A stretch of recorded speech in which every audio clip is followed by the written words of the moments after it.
Hello friends, welcome back to my channel the shining star. আর তোমরা যদি আমাকে ফেসবুকে দেখে থাকো, ওখানেও তোমাদেরকে অনেক অনেক ওয়েলকাম।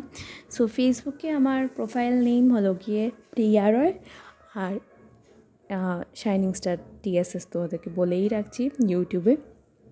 তো লাস্ট ব্লগে তোমরা অনেক কি ভালোবাসা আমাকে দিয়েছো, প্রত্যেকটা ব্লগে তোমরা দেখছো। তারপরে অনেকে আমাকে জিজ্ঞেস করছো, যারা নিউ প্রেগনেন্ট মম আছে, ওরা জিজ্ঞেস করছো কী কী এক্সপিরিয়েন্স। অবভিয়াসলি আমিও যখন প্রেগনেন্ট ছিলাম বা বেবি হওয়ার পরের যে মুহূর্তগুলো খুব ট্র্যাজিক থাকে, আর আমরা যদি কারোর কাছ থেকে ওপিনিয়ন নেই তাহলে আমাদেরই সুবিধা হয়।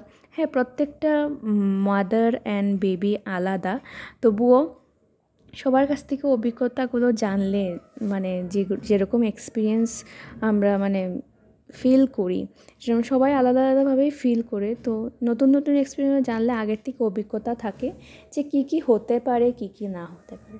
দেখো, আমরা বলবো শাশুড়ি মা ওরা তো আছেই সবসময় হেল্প করার জন্য, কিন্তু হ্যাঁ, ওদের আগের দিনের টেকনিক থেকে এখনের টেকনিকগুলো অনেকটা ডিফারেন্ট। অনেক কিছু চেঞ্জ হয়েছে, অনেক বিশ্বাস অন্ধবিশ্বাস সব কিছু মিলেই চেঞ্জ হয়েছে। তো সব মিলিয়েই তোমরা যেরকম আমাকে প্রশ্ন করছো, আমি সেইভাবেই আনসারগুলো দিচ্ছি। ইভেন আমি এখনও অনেক নিউ মমদের আরও জিজ্ঞেস করি, তোমরা কী রকম এক্সপিরিয়েন্স করছো, কী ডিল করছো। ইনস্টাগ্রাম, ফেসবুক সবার সঙ্গে একটা নিউ জার্নি একটা আমরা শেয়ার করি, তো খুব ভালো লাগে। তো যাই হোক, আমি লাস্ট ব্লগে তোমাদেরকে শেয়ার করেছিলাম যে আমি যেহেতু সেকেন্ড ডে আমার হসপিটালে, নর্মালি বলা হয় 3 দিনই ছেড়ে দেওয়া হয়, বাট আমার ডক্টর আমাকে 3 দিনে ছাড়েনি, 4 নম্বরের পরের দিন ছেড়েছিল। হ্যাঁ, তো কেননা যেহেতু আমি করিমগঞ্জ ট্রাভেল করে যাব, আমার একটু শক্তপোক্ত হওয়াটা দরকার, কেননা এতটুকু জার্নি করে যাব। লোকাল হলে তো কোনো ব্যাপারই ছিল না, যেহেতু শিলচর ডেলিভারি করিয়েছি, তো করিমগঞ্জ আমি যাব। কেননা হাইলাকান্দি আমি এখন যাব না, কেননা হাইলাকান্দি এখন থাকার মতো কেউ নেই। এক তো ছোট্ট একটা বেবি নিয়ে আমি কিছু জানিও না কীভাবে ডিল করতে লাগে। আর আমি প্ল্যান করেছিলাম যে আমার মার এখানেই থাকবো, তো মা বাবার এখানেই আমার আমার বাবার বাড়িতেই থাকবো আর কি। তো বাবার বাড়ি কি, ওইটা নিজের বাড়িই বলা যায়। যাই হোক, সেখানেই আমি থাকার প্ল্যান করেছি, তো সেইভাবেই আমি 5 নম্বর দিন বেরিয়ে গেছিলাম। তো যেহেতু আমি তোমাদের সঙ্গে শেয়ার করেছিলাম যে আমি অনেক বেবি ক্লোথস কিনেছিলাম বেবি জন্ম হওয়ার আগে, তো বেবি বয় হবে না গার্ল হবে এইসব তো কিছুই জানতাম না।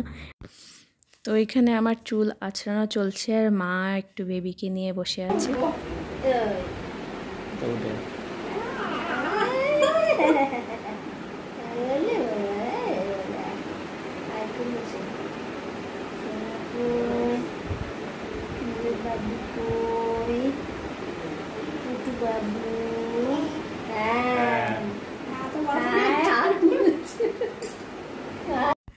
তো এটা রাত্রিবেলা হবে মনে হয়, হ্যাঁ 24 আওয়ার্স পরে আমাকে বলা হয়েছিল যে আমি কিছু লিকুইড টাইপের ভাত টাট এসব খাওয়া শুরু করতে পারি।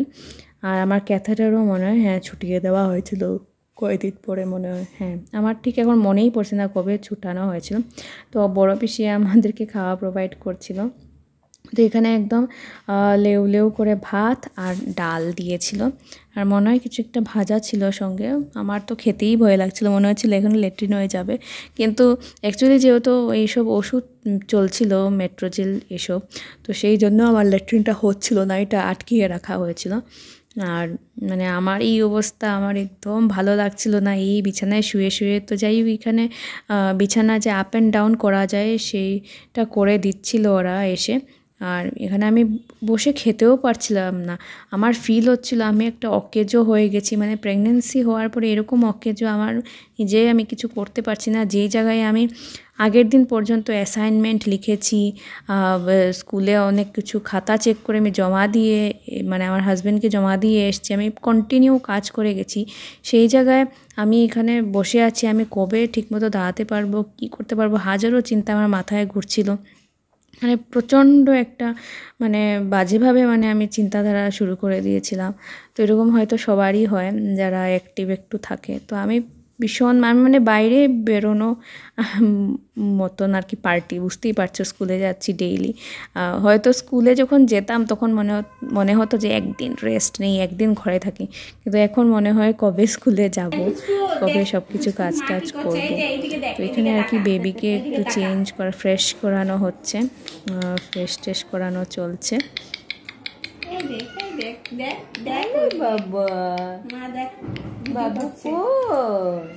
এমন শরীরের অবস্থা ধরতেও পারি না।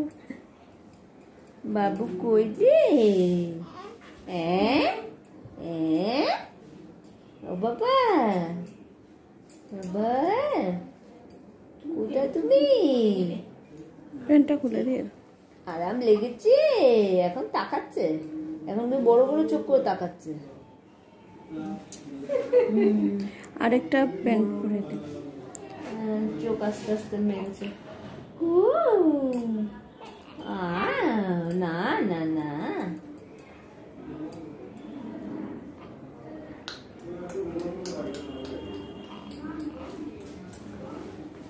দিদা এই তো এই তো এই তো এই তো এই তো এই তো এই তো এই তো।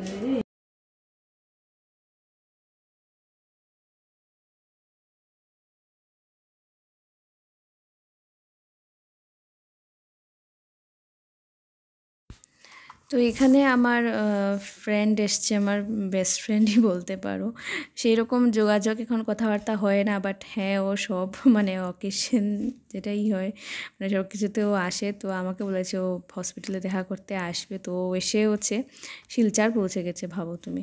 আর গিফটও সঙ্গে নিয়ে পৌঁছে গেছে, তো নিউ মাসি। তো যাই হোক, মাসিকে দেখালাম। আর মানে ও এসে রাজলক্ষ্মী ও এসে আমার খুব ভালো লেগেছে। মানে একরকম মানে বেডে বসে থাকতে থাকতে একদম ভালো লাগছিল না। আর সেই দিন আমি বেড থেকে নেমেছিলাম, তো মানে আমাকে মা আর বিশ্বজয় ধরে একদম নামিয়েছিল, কি কষ্ট হচ্ছিল। আর এখন দেখো আমি বসে তো আছি ঠিকই, কিন্তু মানে আর আমার ওঠার ইচ্ছা করছে না। আর এখানে বাবা আর বেবির কথাবার্তা চলছে।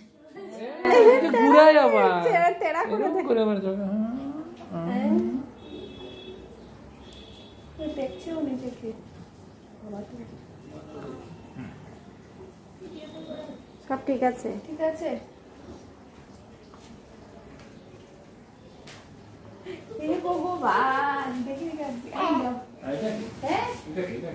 কি বলেছো?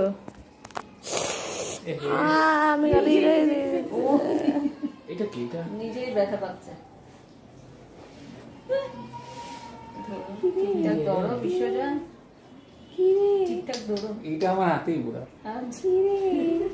উনি হয়ে গেলেন পুরো বাবু বলে, কালকে অমরেন্দ্র বাবু বলে।